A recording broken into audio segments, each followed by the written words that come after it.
In today's first reading from the book of the prophet Ezekiel, notice how Ezekiel reveals that if a person leads a sinful life and then they change, they become righteous, they will live, they will be saved, basically.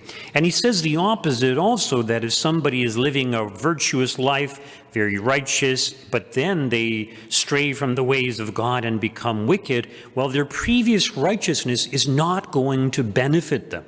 And so sometimes people say, well, what if most of my life I was good, but near the end I kind of strayed from the ways of God? Well, doesn't the majority of my life, or the many good deeds that I've done, doesn't it kind of overcompensate for the bad that I did at the end of my life? And the answer is no. And the reason is it's not just what we do, it's really what's the disposition of our heart.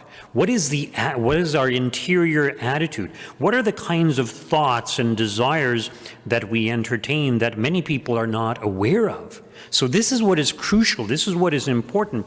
And our Lord is basically alluding to this even in today's gospel reading, when he says, I tell you, unless your righteousness exceeds that of the scribes and Pharisees, you will never enter the kingdom of heaven. Well, what is the righteousness of the scribes and the Pharisees? Well, outwardly, they were very righteous, very upright. Outwardly, they seemed to obey all the different aspects of the law, but interiorly, they were full of pride. They looked down upon others. They were very critical of others. They lacked charity. In other words, their interior disposition was not correct. And it's this interior disposition that is the most important thing. And when we have the right interior disposition, our outward acts will manifest what is within our heart. And the more that we do the things that God asks us to do, such as practicing charity, the more our interior dispositions can grow or improve, we could say. So this is what our Lord is getting at. And this is why he says, well, it's not enough to say you shall not commit murder, but if you insult a brother or say to someone, you fool, in other words, you're already treating them badly. So in other words, your attitude towards them is already wrong, so you're going to be liable to judgment also.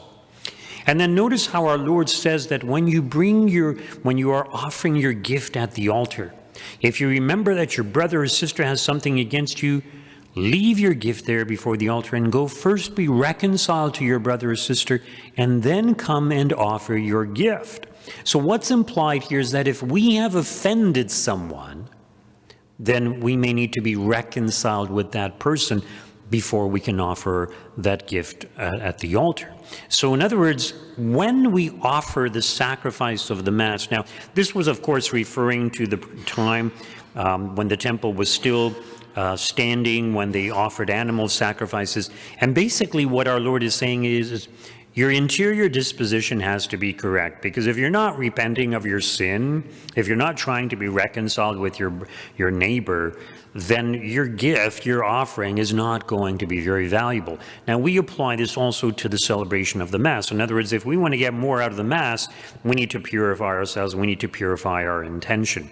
The more pure our intention, the greater efficacy with which we can offer the sacrifice of the Mass. Now, of course, it's the priest who's the primary offerer, and you, the parishioners, you participate in offering the Mass in union with the priest. So, does this mean that we have to seek reconciliation, or we have to apologize for every little fault that we commit? And the answer is no. Otherwise, we'd be constantly apologizing throughout the day. So we don't do that. So, and once again, prudence, right? Because sometimes, as a certain thing happens, you might say something or do something, and if you go to apologize about it, you're just bringing it up and you're going to make it worse. So sometimes it's very clear that, okay, we've offended someone, we need to be in a relationship with this person, we can't just ignore them, we need to reconcile, so we need to take the initiative of apologizing towards that person. In regards to outward appearances, as I mentioned, our Lord says that unless our righteousness exceeds that of the Pharisees, we cannot enter the kingdom of heaven. And what is the disposition of our heart? What are the thoughts that pass through our mind? I think the reality is that if people could see the things that we desire, could see all the thoughts that we have, all the thoughts of pride or vanity and looking down upon others and kind of scorning others and, just the attitude that we have, like people would be shocked that we have such attitudes. But this is the reality, and very often we're not even aware that we're passing judgment. Oh, look at the way that person is dressed. Look at the way they do this. Look at the way they do that, right? We pass so many judgments. Now, the reality is that everybody tends to do this.